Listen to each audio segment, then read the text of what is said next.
Welcome to Mindshift. I'm Brandon. Today is episode 43 of my secular Bible study series, in which we finish the Gospels by looking at the Gospel of John. In Matthew, we saw Jesus as the conquering king. Mark depicted him as the suffering servant. In Luke, we saw a really dichotomous Jesus, ultimately reflecting the Son of Man. And in John, we're going to go all the way and see Jesus as the Son of God. This is the book of Jesus's divinity. Forget all the parables, forget all the exorcisms. We're going to focus on dialogue, theological heavy dialogue, which was clearly a reaction or a response to early Jewish and Christian ideas and questions and arguments about who Jesus was and what this theology entails. So, more than ever before, I believe we have a gospel with a mission, with an agenda. It is the last gospel to be written, and so it is working from a vantage point that the others were in the midst of creating, and this will give the final answer to. As I've covered these four gospels, you've seen that it's taken less time. We spent 55 minutes with Matthew, like 50 minutes, I think, with Mark, only 33 with Luke.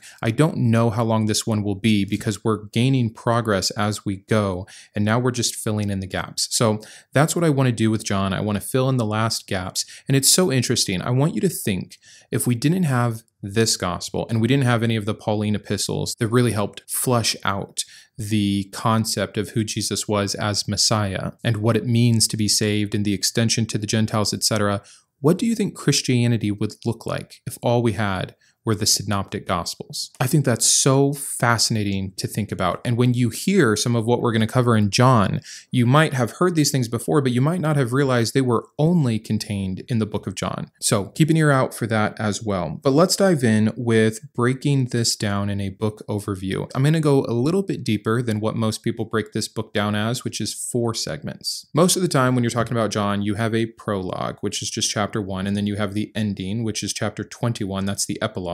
And in between, you have 2 books. You have the book of signs and then the book of glory. And that is typically how John is taught or studied, etc. I think for the purpose of a book overview, we're going to expand this into 7 segments. So first is still chapter 1, and we still will call this the prologue. The theme of this segment is going to be divine incarnation. We are really setting the theological tone here, and I'm sure many of you will be familiar, but I'm just going to read you how John starts. In the beginning, a callback to Genesis, was the Word, and the Word was with God, and the Word was God. He was in the beginning with God. All things were made through him, and without him was not anything made that was made. In him was life, and the life was the light of men. The light shines in the dark, and the darkness has not overcome it. That used to be one of my favorite verses, but I digress. This is such a huge statement, and so different, as you can see, from how the other 3 Gospels start. John is making an incredible claim here, and just within the first few sentences, alluding to Jesus being the Word and still He, and that He was there at the beginning of creation. We're going to see other callbacks when Jesus says, I am, or I am that was before Abraham, and things of this nature. But we are proving that Jesus is the Son of God and also part of God. And this is where we're really going to start getting into some Trinity ideas, and that gets fleshed out again later in other parts of the New Testament, and even theology that gets built around those verses centuries later. So I won't get off on any Trinity tangents. I'll try not to, but the beginning of it is being formed. So this idea of Jesus being the Word, the Logos, is going to be a really important theme all the way through John and into parts of the New Testament. It's so funny to compare with Genesis. In the beginning, God created, just God. God is creating everything. He's not claiming help. These are supposedly the first words God ever once recorded for his people to understand him,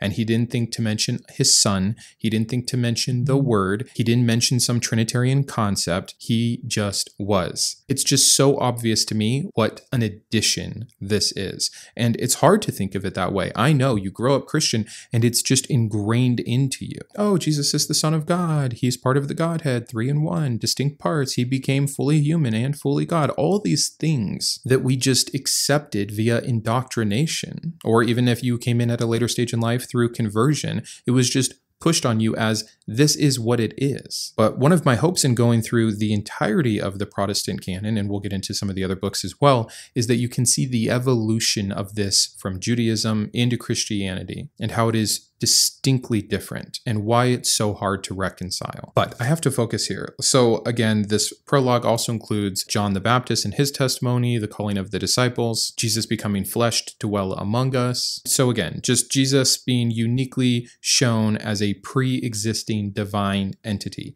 Huge. John has accomplished this in just one chapter. The second segment will be chapters 2 through 4, and like many openings of the Gospels, we will talk a little bit about the early teaching and ministry of Jesus. However, without all those exorcisms and parables, we get down to some new miracles. This is what would be starting the second section of the Book of Signs. And I think we have 7 total signs. Chapters 2 through 4 are just a couple of those. Jesus' first miracle here, turning water into wine at Canaan, is huge. And there are lots of theological aspects into that. Also different inklings about Jesus' character, the way that he talks to his mother here. We seem to see a sense of purpose in Jesus earlier on that we don't see in some of the other Gospels, and a sureness of his divinity. We also have the cleansing of the temple, and then some unique stories to John, again, would be the woman at the well, and very importantly, Jesus' encounter with Nicodemus. All of these are handpicked very carefully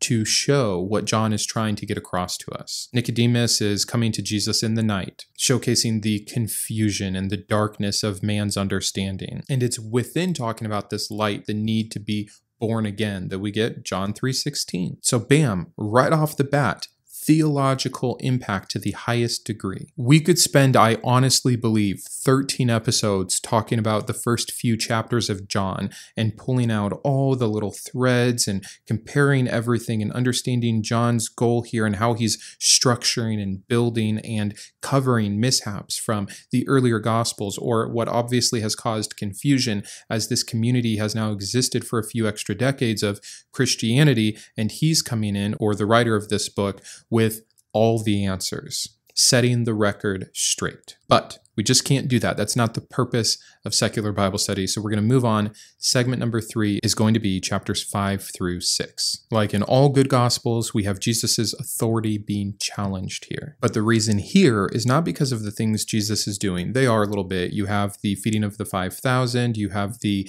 miracle at the healing pool. But you get Jesus just blatantly preaching, dialoguing about his divine sonship and authority. This leads in the chapters to both belief, but also to opposition. So the theme here would be the authority being challenged, only then to be affirmed. But let's move forward into segment 4, which is going to be chapters 7 through 10, where we have an escalating opposition to Jesus. The theme here being increased conflict, because we need to start paving the way for why he has to die. 2 specific highlights from this section is going to be the adulterous woman and the good shepherd discourse, in addition to all of these Jewish traditions where Jesus is speaking and teaching, further revealing his identity, leading to that increased tension among the Jewish leaders, and things are starting to cook. Also something I think, and we see this in all the Gospels, I think it's fair to call out though that in John, we play down the general people or the Jewish leaders and their understanding. Everyone becomes a bit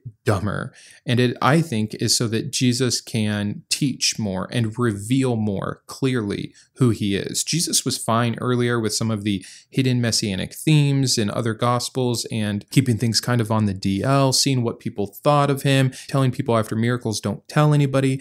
But no, here it is course correction. Reading John is just a whirlwind after reading the other 3 Gospels, to see how Jesus so boldly speaks about himself and his abilities and his gifts and his divinity. Honestly, I know I'm highlighting it a lot, but it's eye-opening. And for many Christians that jump around and they are doing a Bible study and they read something in John and they do another Bible study and they read a pretty part of Matthew, they never really get the differences between all the Gospels. If you do not sit down intentionally to look for them and to read them in close enough succession that you can pull these things apart, or listen to hopefully something like this that is helpful, you just don't see it. But let's move on. Segment 5 is going to be chapters 11 and 12. This is the culmination of Jesus's public ministry. It starts with the death of Lazarus, which is really interesting. And again, we could spend a whole episode on, but this climatic sign is what leads to the decision to kill Jesus.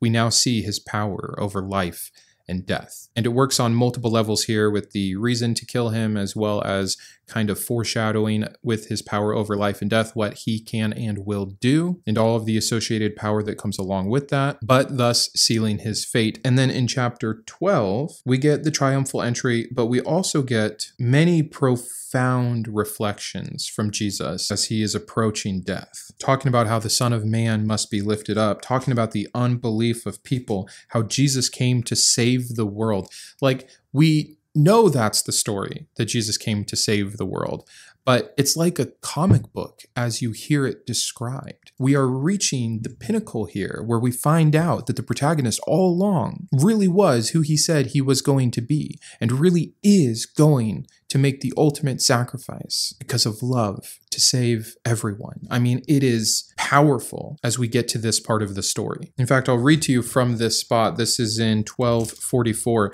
And Jesus cried out and said, "Whoever believes in me believes not in me, but in him who sent me. And whoever sees me sees him who sent me. I have come into the world as a light, so that whoever believes in me may not remain in darkness. If anyone hears my words and does not keep them, I do not judge him. For I did not come to judge the world, but to save the world." What a line. "The one who rejects me and does not receive my words has a judge. The word that I have spoken will judge him on the last day. For I have not spoken on my own authority, but the Father who sent me has himself given me a commandment, what to say and what to speak." We got nothing like this in the other Gospels.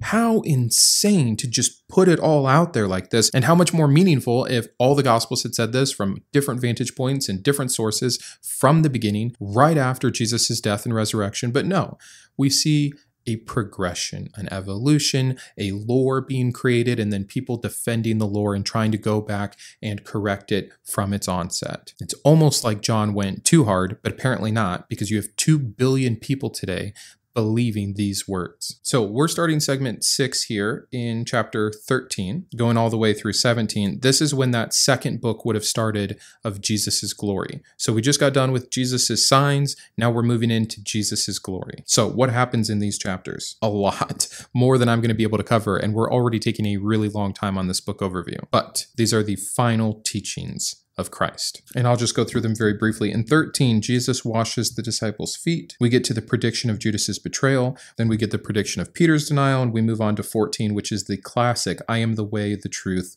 and the life." Within 14, we get something really interesting, which is Jesus's promise of the Holy Spirit. And so we're starting to develop that doctrine out a little bit further. "If you love me, you will keep my commandments, and I will ask the Father, and he will give you another helper to be with you forever. Even the Spirit of truth, whom the world cannot receive, because it neither sees him nor knows him. You know him, for he dwells within you and will be in you. I will not leave you orphans, I will come to you." And so we are just building out such strong ideas about the Trinity, who the Holy Spirit is, what his role is, what he was doing before this, Jesus needing to ask permission from the Father to leave the Spirit here in the world afterwards. Like, it's crazy theology. And again, this is why I say, what would this idea of Christianity be like if all we got was the Old Testament and Matthew, Mark, and Luke? Wholly different. We get more on being hated, the Christian persecution complex, the role of the Holy Spirit as we get into 16. And to end this book of glory, we get chapter 17, which is the high priestly prayer. Talk about added agenda exposition. I'll let you read it on your own and see how unique it is amongst the Gospels. And then we move into the final segment, segment 7, which is going to be the Passion, the Resurrection, and the Commission. It's pretty standard for a lot of the other things. I mean, there's obviously some contradictions. We have Jesus's last words are very different here in John, and we'll get to all of this in the later point here. But also, one of the big things that happens in John that doesn't happen elsewhere is Jesus's reinstatement of Peter. This is theologically significant for so many reasons. But again, a video for its own day. That's the book overview. I wanted to very quickly, before we move on, go through 10 of what I think are the most unique aspects of John's gospel. And I'm not going to take the time to explain all these and show a bunch of examples. I just want to say what they are. So first you have this theological prologue, very different than the others. Then you have all of the I am statements, Jesus really putting himself out there, defining himself, using these abstract ways of encompassing his divinity. Third would be extended discourse in almost everything, whether it's his conversation with Pilate, whether it's when he corrects someone, whether it's after one of his miracles. Extended discourse, exposition, handling arguments, handling objections, all of the things that John was trying to do. The emphasis on those miracles as more than miracles. These are signs. John tells us so that we may know. It seems slight, but it's actually a pretty important distinction. 5, and I've referenced it a few times, is the lack of exorcisms. There's none. Compared with the synoptics, that just seems crazy. Why not? There's some theories around this and a lot of interesting discussion, but again, just laying it before you right now. 6 would be the unique events and characters. A lot of the synoptics, the contradictions are within the same stories. Oh, well, you have the Sermon on the Plain versus the Sermon on the Mount.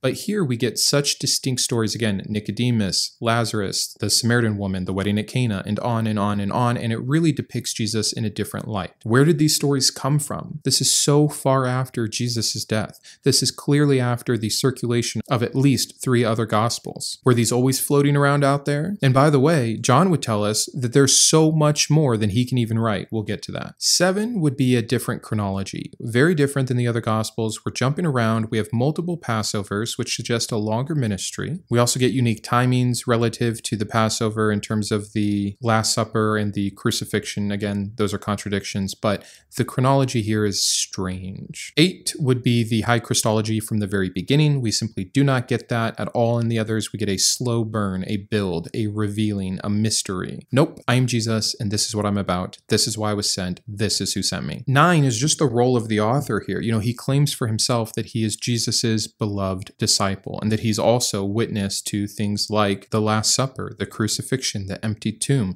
We just get this whole other version of events. And lastly, and I think very strangely, would be the absence of the Eucharist, the bread and the wine. We only get the washing of the feet at the Last Supper. That's pretty big. I've been saying, what would it be like if we didn't have John and the rest of the New Testament? What would it be like if our only gospel was John? There would be significant differences within Christianity as well. So that's it, a very long point 1. We're going to breeze through a bunch of the rest and then get to point 7. So let's talk about point 2, authorship and date. This is traditionally ascribed to John the Apostle. Again, the best friend of Jesus. Part of the reason for this is early church fathers. In this case, I think it's Irenaeus who declares in 2nd century, yes, John the Apostle is the author here. Also of note for this, if we go to John 21:24, I believe. This is the disciple who is bearing witness about these things, so claiming eyewitness testimony, and who has written these things, and we know that this testimony is true. There are also many other things that Jesus did. Were every one of them to be written, I suppose that the world itself could not contain the books that would be written. That's the last 2 lines of John. So first is the claim,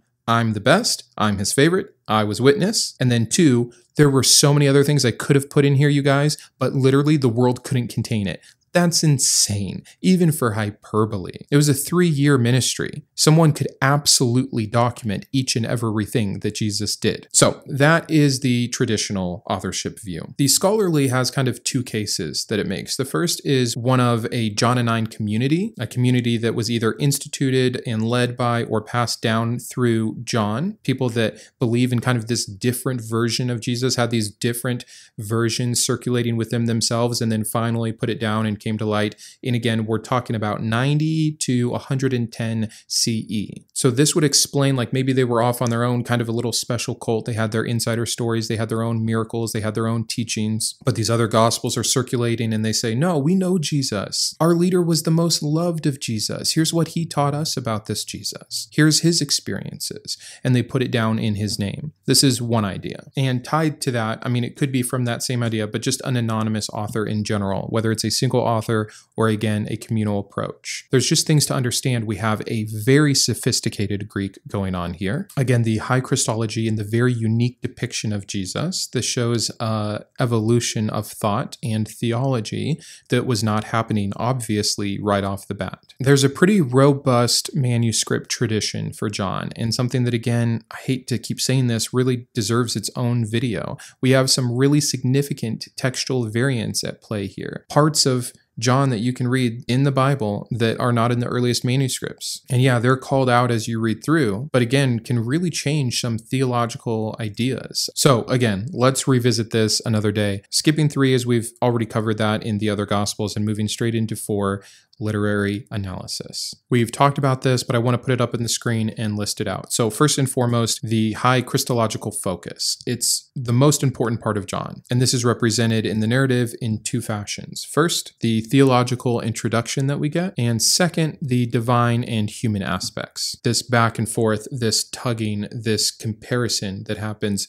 all the way through the book. Then you get into the narrative structure with the 7 signs. John is a big fan of 7s. I didn't point that out as we went through, but this is its own little technique, this numeration part. And again, here, each miracle is not just a miracle. It is a significant theological theme being uncovered. Where other Gospels did it to just show Jesus's power or report on what was being done, John is selective. Here's the 7 signs. Here's why. And then, man, talk about symbolism. John is all about symbolism, and we see a lot of symbolism in the other Gospels, by the way. But the light, the water, the life, so many different analogies being used to pull forth the character traits of Jesus and the theological import of him. And in addition to all the symbolism, we have the dualistic nature, not just with Jesus being both fully God and fully man, but also distinctions between the light and the darkness, above and below, the spirit and the flesh. We then move into the divine self-identification, which is a huge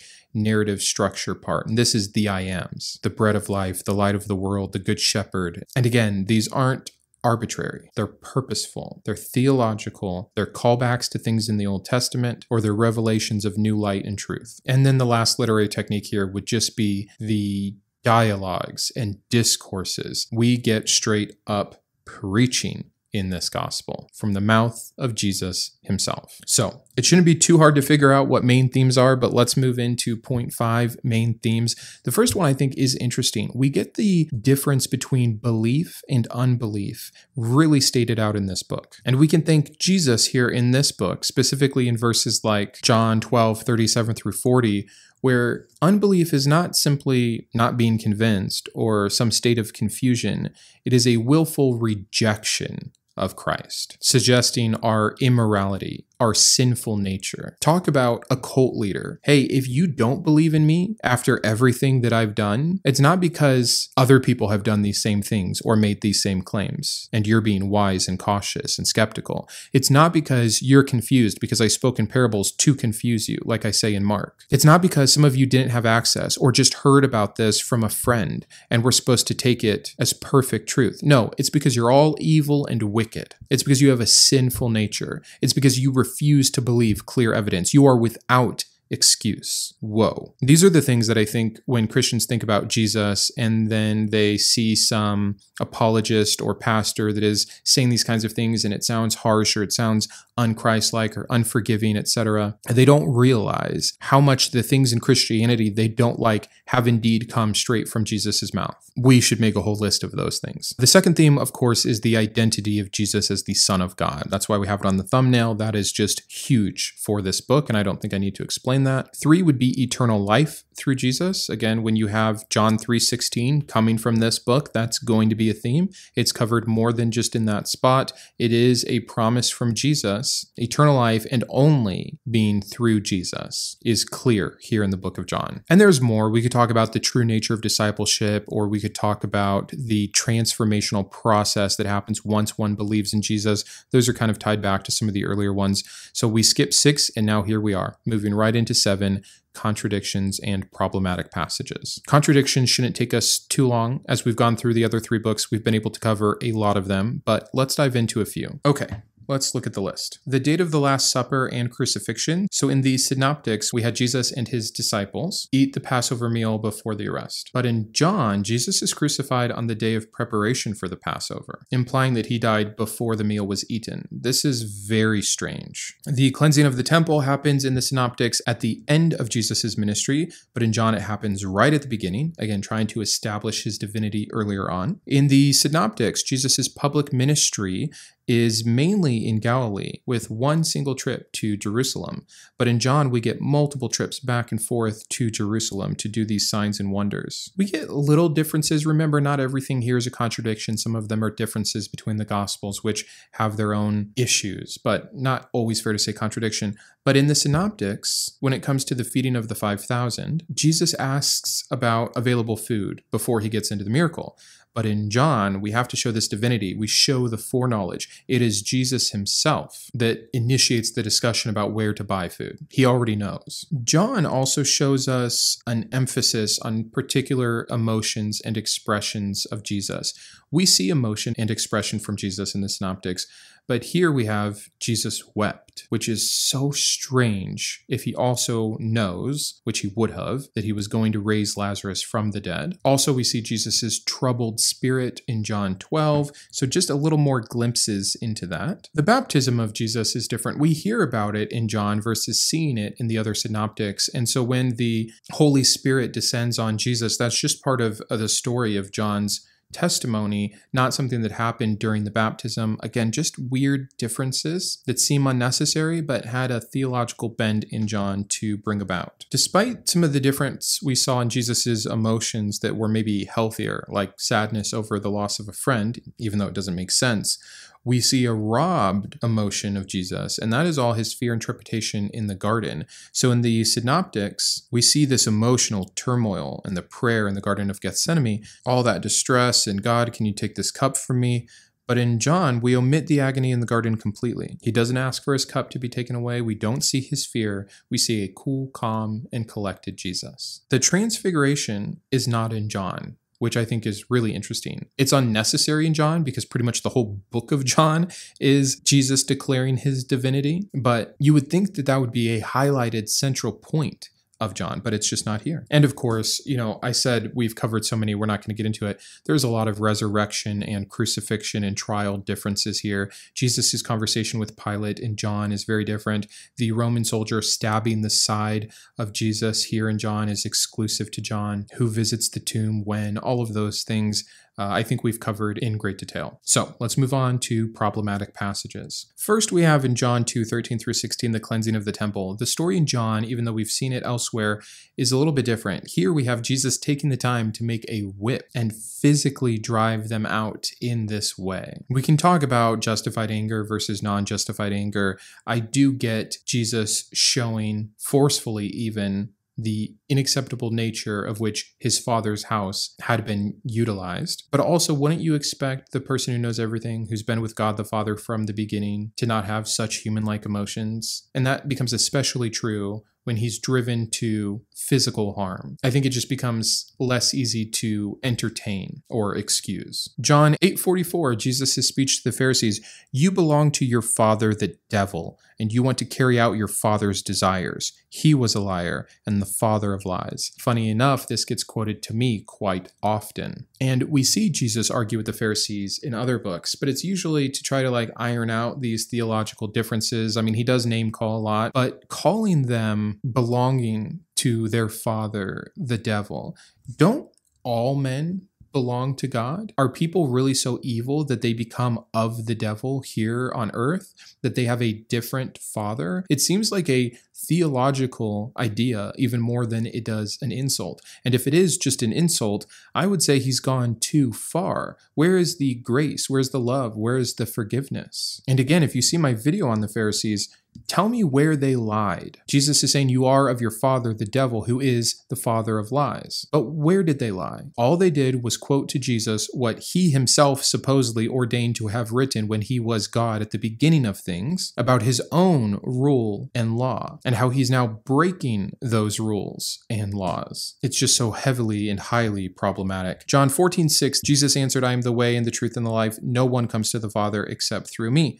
The statement is totally fine on its own if you want to believe it in the Christian idea, but it is at odds with what that means for anyone before Jesus was around. Also, what that means for works-based salvation, which is spelled out pretty clearly even amongst the New Testament. This free grace theology that mainly comes from verses like this in John, where belief and belief alone in Jesus equals salvation. Then you get into all that gray territory. Well, if you really believe, then your acts would show it. So it's not that your acts save you, it's that your belief does, but it's only true belief if you display it with acts. And it gets pretty tricky there. But just wanted to call out where some of that theology comes from. There's an interesting verse right away in John 1 that most people don't talk about a lot. John 1:11. He came to that which was his own, but his own did not receive him. Historically, this verse has been interpreted as Jesus being rejected by the Jews, and thus why everything that has had to happen has happened. Because if the Jews had just received their Messiah, we wouldn't have had to go through all of the things that Jesus went through and the trials and tribulations that Christians will go through in the end times. There is a belief system here that we could have started the new kingdom right away if the Jews had just accepted their Messiah.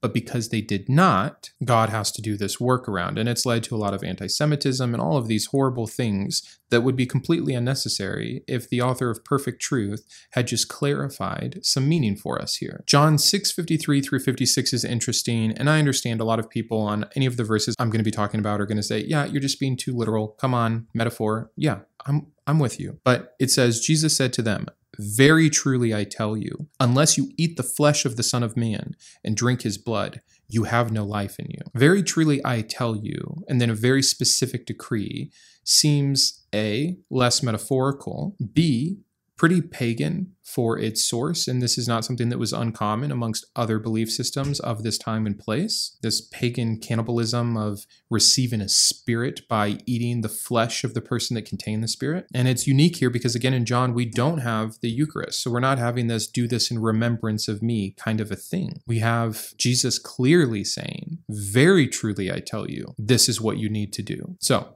again, not a hill I'm willing to die on, but interesting, especially in light of the differences between the Gospels. You know, it seems simple to most believers, but John 10:30 says, I and the Father are one. And if the Trinity has ever confused you, you're not alone, because church tradition has not been consistent or clear with this point. What does it mean, I and the Father are one? What does it mean, before Abraham, I was?